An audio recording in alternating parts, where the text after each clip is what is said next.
Halo, nama saya Alexandra Kowalska, saat ini berusia 28 tahun, seorang atlet bola voli putri asing yang bermain di Liga Profesional Indonesia. Saya berasal dari Krakow, Polandia, dan telah bermain bola voli selama 18 tahun.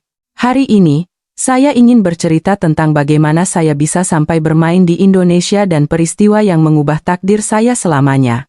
Kisah ini terjadi pada musim gugur tahun 2021, dalam sebuah turnamen bola voli putri spesial yang diadakan di Jakarta. Saat itu, saya bermain sebagai middle blocker untuk tim nasional Polandia dan menjadi salah satu pilar utama tim dengan tinggi badan 188 cm. Saya memiliki rekor yang bagus di Liga Eropa dan yakin bisa berprestasi di turnamen ini. Namun, sebuah insiden yang terjadi sesaat sebelum turnamen dimulai mengubah segalanya. Marta Nowak, pemain andalan kami, mengalami cedera ligamen lutut kanan saat latihan. Dia adalah jantung serangan kami dan pusat semangat tim. Bertanding tanpanya seperti kehilangan tangan kanan kami. Meski begitu, kami yang tersisa memutuskan untuk berjuang sekuat tenaga dan berangkat ke Indonesia. Turnamen ini diadakan di Istora Senayan. Ada 5 negara yang berpartisipasi: Indonesia, Brasil, Amerika Serikat, Italia, dan kami, Polandia. Semua tim adalah tim papan atas. Jujur saja, bahkan jika kami datang dengan tim penuh, ini akan menjadi kompetisi yang sulit. Tetapi kenyataannya jauh lebih brutal dari yang kami bayangkan. Pertandingan pertama, kami kalah dari Brasil 1,3. Pertandingan berikutnya, kami kalah telak dari Amerika Serikat 0,3, dan kalah lagi dari Italia 1,3. Pada titik ini, hampir pasti kami akan finish di posisi terakhir grup. Wajah rekan-rekan setim saya semakin muram setiap hari.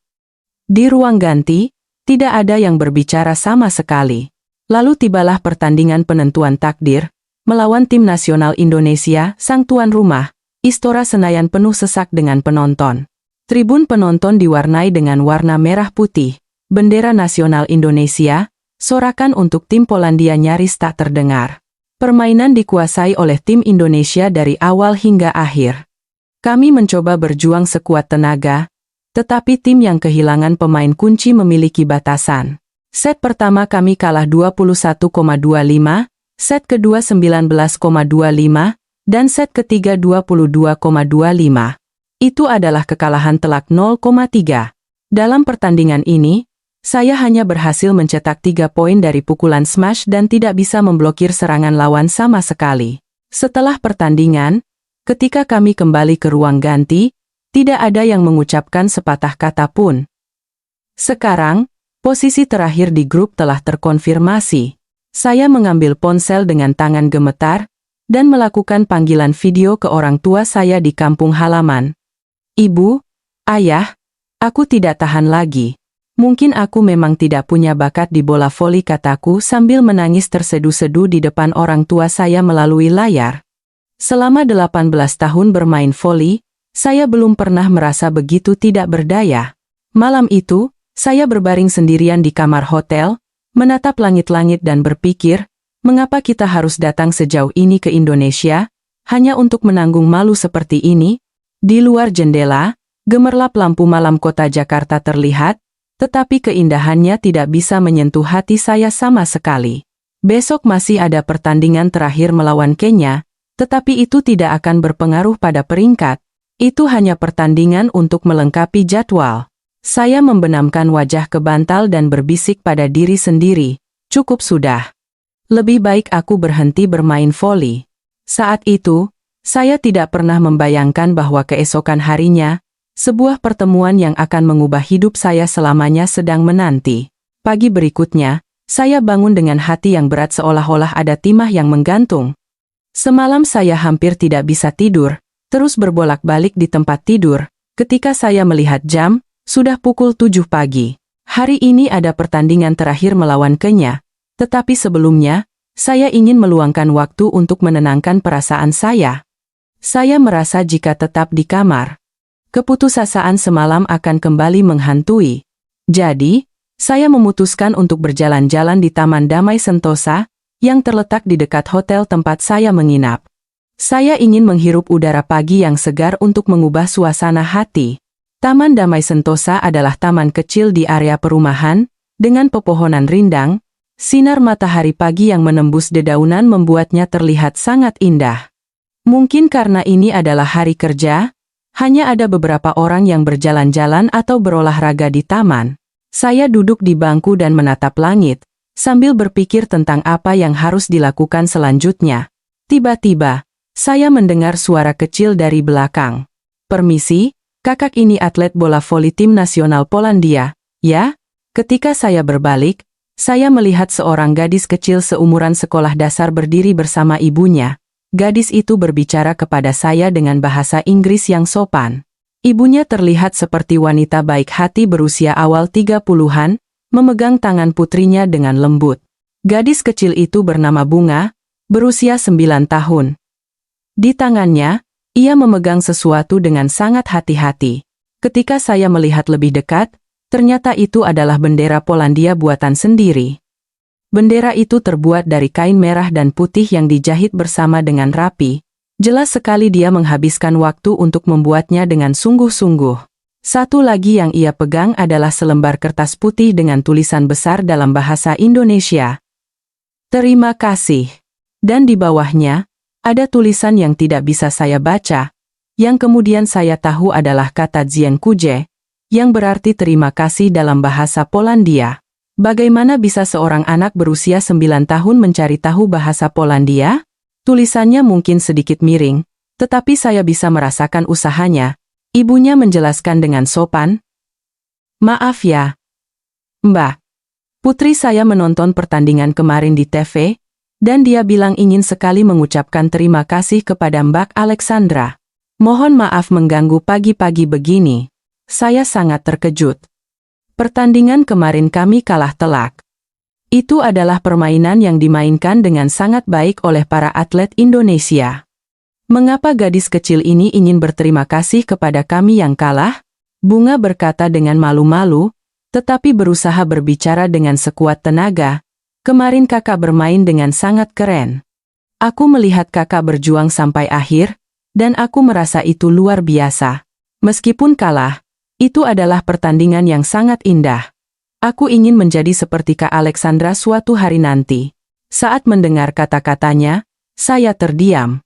Meskipun kalah, itu indah, tidak menyerah. Ingin menjadi sepertimu suatu hari nanti. Sepanjang hidup saya sebagai pemain voli, tidak pernah ada yang mengatakan kata-kata ini kepada saya sebagai pihak yang kalah. Di Polandia, olahraga adalah tentang hasil. Pemenang akan dipuji, sementara yang kalah akan dilupakan. Saya dibesarkan di dunia seperti itu. Itulah mengapa kekalahan semalam begitu menyakitkan bagi saya.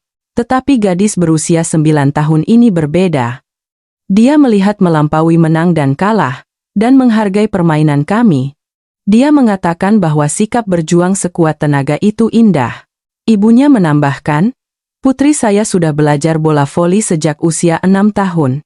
Setelah menonton pertandingan kemarin, dia bilang, atlet Polandia berusaha sangat keras, ya. Mereka pasti sangat sedih. Aku ingin mengucapkan terima kasih kepada mereka." Jadi dia mencari bahasa Polandia di internet dan menuliskannya dengan sungguh-sungguh. Air mata mulai menggenang di mata saya. Tapi ini bukan air mata kesedihan seperti semalam. Ini adalah air mata hangat yang muncul karena tersentuh oleh kelembutan orang lain. Bunga menyerahkan bendera buatan sendiri dan kertas, ucapan terima kasih kepada saya. Saat saya menerima benda-benda yang dibuat dengan sepenuh hati dari tangan kecilnya itu, sesuatu di dalam hati saya berubah. Malaikat kecil ini telah mengajari saya bahwa nilai sejati dari olahraga bukan hanya tentang menang atau kalah. Sikap berjuang dengan sekuat tenaga memiliki kekuatan untuk mengesankan orang lain.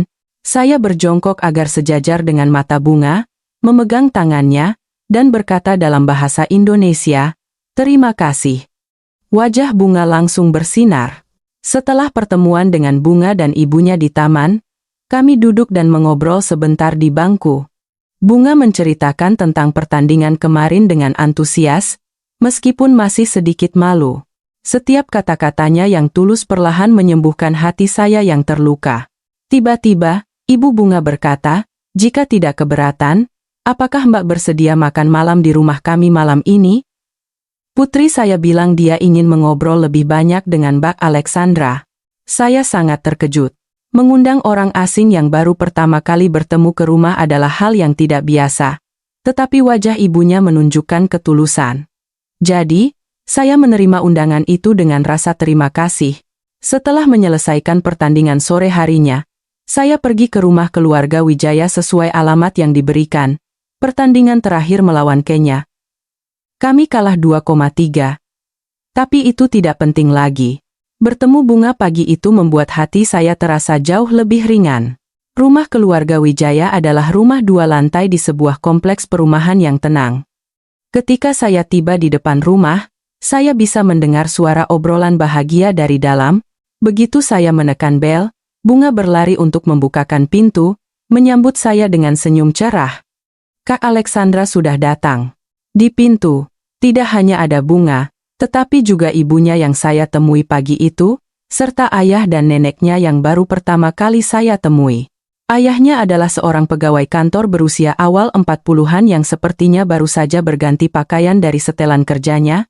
Neneknya adalah seorang wanita lansia yang anggun berusia 70-an. Beliau mengenakan batik yang indah. Selamat datang. Putri saya sudah menunggu sepanjang hari, kata ayahnya sambil menyapa saya dengan sopan.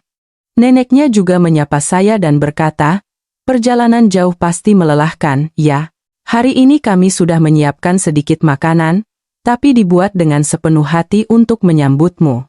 Suasana di dalam rumah terasa seperti keluarga Indonesia yang hangat. Di meja makan, berjejer berbagai masakan Indonesia buatan sendiri. Ada rendang, sate ayam, gulai, dan banyak hidangan lainnya. Semuanya terlihat sangat lezat. Sebelum kami mulai makan, Bunga menunjukkan sesuatu kepada saya dengan gembira. Itu adalah sebuah buku clipping yang dia buat sendiri. Di sampulnya tertulis dengan tulisan tangan yang rapi, catatan setiap pertandingan Kak Alexandra. Aku membuatnya selama seminggu. Loh, kata Bunga sambil membuka buku clipping itu dengan bangga. Di dalamnya, penuh dengan foto-foto saya dari turnamen ini. Ada foto yang dipotong dari koran, foto dari internet, bahkan foto saya saat pertandingan kemarin. Semuanya diatur dengan rapi. Yang lebih menakjubkan adalah adanya analisis detail tentang data saya. Tingkat keberhasilan smash Kak Alexandra adalah 40%.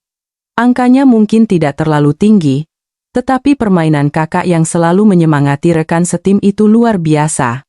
Terutama di akhir set ketiga, saat skor tertinggal, kakak masih mengejar bola sampai akhir. Itu pemandangan yang sangat mengesankan. Saya hampir tidak percaya seorang gadis berusia 9 tahun bisa menganalisis sedetail ini. Dia tidak hanya melihat angka, tetapi juga menghargai kualitas permainan dan kondisi mental. Selama makan, semua anggota keluarga mengobrol tentang berbagai hal dengan saya, tetapi yang paling berkesan adalah cerita yang disampaikan oleh neneknya. Di Indonesia, kami punya budaya yang disebut semangat, yaitu memberi dorongan kepada orang yang berusaha sekuat tenaga. Bukan hanya pemenang yang hebat, tetapi kami juga menghargai orang yang berusaha dan tidak menyerah sampai akhir. Itulah hati orang Indonesia, ayahnya menambahkan. Putri saya terkesan dengan permainan Kak Alexandra mungkin karena dia juga menyerap semangat ini. Kami bisa melihat keindahan dalam hati seseorang lebih dari sekadar hasil menang atau kalah. Itu mungkin salah satu nilai yang dipegang oleh orang Indonesia. Saya merasa sangat tersentuh. Sepanjang hidup saya hanya mengenal budaya yang memuji pemenang. Atlet yang kalah adalah mereka yang tidak berharga. Berusaha tidak ada artinya jika tidak ada hasil. Saya selalu diajarkan untuk percaya seperti itu. Tetapi keluarga Indonesia ini sangat berbeda. Mereka tidak melihat hasil, tetapi prosesnya. Mereka tidak melihat menang atau kalah, tetapi semangatnya. Dan mereka mengatakan kepada saya bahwa ini bukanlah hal yang istimewa, melainkan budaya Indonesia yang biasa.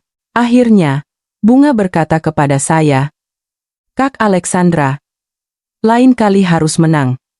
Ya, tapi meskipun kalah, aku akan selalu mendukung kakak.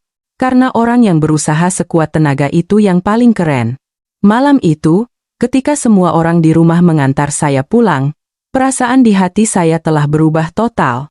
Pikiran untuk berhenti bermain voli telah hilang sepenuhnya.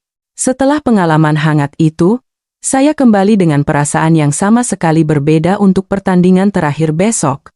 Meskipun ini adalah pertandingan untuk menghindari posisi juru kunci melawankannya, peringkat tidak lagi penting. Yang penting adalah berjuang sekuat tenaga untuk orang-orang yang saya temui di negara Indonesia ini.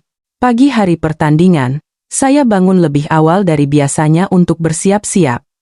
Hati saya terasa ringan dan penuh dengan energi positif, yang belum pernah saya rasakan sebelumnya di turnamen ini. Rekan-rekan setim saya sepertinya juga menyadari perubahan pada diri saya. Alexandra, kamu terlihat lebih ceria, sapa Kapten tim Polandia. Iya. Saya bertemu orang-orang hebat di Indonesia. Hari ini, saya ingin bermain sebaik mungkin untuk mereka, jawab saya. Pukul 2 siang, kami menuju ke Istora Senayan. Setibanya di sana, saya melihat ke arah tribun seperti biasa. Dan pada saat itu, pemandangan yang tidak saya percaya muncul di depan mata saya. Di salah satu sudut tribun, saya melihat Bunga dan keluarganya. Dan yang mereka pegang adalah spanduk kain buatan sendiri dengan tulisan dalam bahasa Polandia. Ketika saya melihat lebih dekat, saya melihat kata-kata semangat, Alexandra, tertulis dengan huruf besar dalam bahasa Polandia, yang lebih menakjubkan. Di sekitar keluarga Bunga, ada orang Indonesia lainnya yang berkumpul. Ada paman penjual buah, bibi pemilik toko alat tulis, adik-adik siswasma, bahkan bapak kepala desa pun datang. Semua orang memegang bendera Polandia kecil di tangan mereka dan memberikan dukungan kepada kami. Ketika pertandingan dimulai, sesuatu yang tak terduga terjadi. Dalam pertandingan sebelumnya, hampir tidak terdengar sorakan untuk Polandia, tetapi hari ini berbeda. Dari tribun tempat Bunga berada, terdengar sorakan untuk Polandia dengan sangat jelas. Alexandra, Polandia. Semangat! Yang lebih mengesankan adalah suara anak-anak yang meneriakkan kata dziękuję dalam bahasa Polandia. Meskipun aksennya tidak sempurna, itu adalah sorakan yang datang dari hati. Set pertama, kami kalah 19,25. Tetapi sorakan tidak berhenti. Set kedua, kami juga kalah 22,25.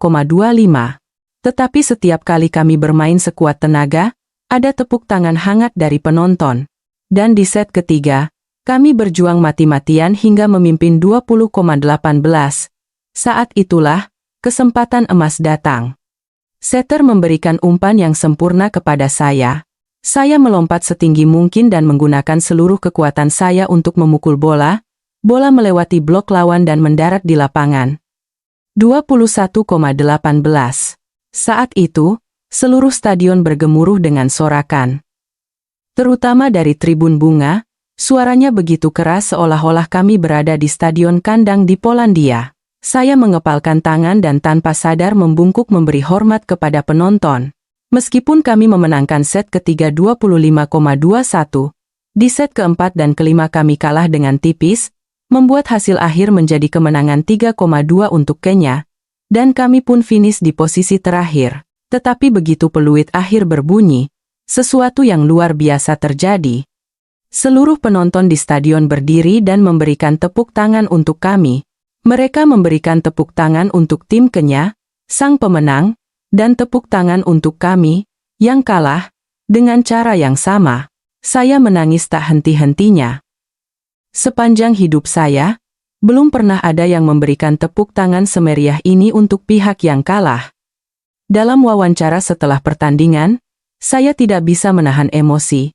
Ini pertama kalinya dalam hidup saya mendapatkan dukungan seperti ini, kataku sambil menangis. Saya ingin berterima kasih kepada semua orang Indonesia dari lubuk hati saya yang terdalam, karena telah memberikan tepuk tangan yang hangat kepada kami yang kalah. Saya belajar tentang keindahan sejati dari olahraga di negara ini. Setelah wawancara selesai, Bunga dan yang lainnya sudah menunggu di pintu keluar. Kak Alex, hebat sekali. Pukulan terakhir tadi, keren banget. Melihat senyum tulus Bunga, Air mata saya mengalir lagi. Dan kemudian, 2 tahun kemudian, pada musim semi 2023, saya akhirnya menandatangani kontrak dengan tim Jakarta Garuda Putri, sebuah tim papan atas di Liga Voli Profesional Putri Indonesia. Usaha keras saya selama 2 tahun telah membuahkan hasil. Pada hari saya tiba di Indonesia, hal pertama yang saya lakukan adalah menghubungi Bunga dan keluarganya. Saat menelepon dari Bandara Soekarno-Hatta, saya mendengar suara ceria Bunga. Kak Alexandra benar-benar kembali. Sekarang Bunga berusia 12 tahun dan menjadi pemain kunci di klub voli junior di daerahnya. Tempat kami bertemu untuk pertama kalinya adalah Taman Damai Sentosa yang sama yang penuh kenangan. Kami duduk di bangku yang sama seperti 2 tahun lalu. Tetapi kali ini perasaannya sama sekali berbeda. Aku kembali untuk menepati janjiku, kataku. Bunga menjawab dengan senyum cerah. Aku juga menepati janjiku, Kak. Aku berlatih keras setiap hari agar suatu saat bisa menjadi seperti Kak Alexandra. Melihatnya tumbuh dewasa, saya merasa sangat terharu. Gadis kecil berusia 9 tahun hari itu, kini telah menjadi seorang atlet voli yang anggun. Ketika kegiatan dengan tim Jakarta Garuda Putri dimulai, saya menggunakan tinggi badan dan keterampilan saya untuk menjadi pemain utama tim. Tingkat permainan bola voli Indonesia dan sambutan hangat dari rekan-rekan setim membuat saya merasakan kehebatan Indonesia sekali lagi. Terutama sorakan penonton dalam pertandingan sangat mengesankan. Bahkan saat kami tertinggal, para penggemar Indonesia terus memberikan dukungan sampai akhir. Budaya memberikan tepuk tangan kepada pemenang dan yang kalah membuat kesan 2 tahun lalu kembali muncul. Rumah Bunga benar-benar menjadi rumah kedua bagi saya. Saya merayakan Lebaran di rumah mereka setiap tahun dan belajar banyak tentang budaya dan tradisi Indonesia. Kami memasak masakan Indonesia bersama, pergi ke masjid bersama, mereka merawat saya seperti anggota keluarga sendiri. Saat ini, saya sudah memasuki tahun ketiga bermain voli di Indonesia. Yang saya pelajari dari negara ini bukan hanya keterampilan bola voli, tetapi juga tentang menjadi manusia, arti dari sebuah usaha, dan yang terpenting, pentingnya ikatan antar manusia. Bunga sekarang duduk di kelas 1 SMP, dan menjadi pemain andalan di klub volinya. Beberapa hari yang lalu, saya pergi menonton pertandingannya dan melihat permainan yang indah dan pantang menyerah sampai akhir, seperti saya hari itu. Permainanmu indah sekali, Bunga, kataku padanya setelah pertandingan. Dia menjawab dengan gembira, kan Kak Alexandra yang mengajariku, bahwa yang penting bukan menang atau kalah, tetapi seberapa keras kita berusaha. Saya sungguh-sungguh berpikir bahwa turnamen yang berakhir di posisi terakhir pada musim gugur 2021 itu adalah pengalaman paling berharga dalam hidup saya. Jika hari itu saya tidak bertemu dengan Bunga, tidak akan ada saya yang sekarang ini.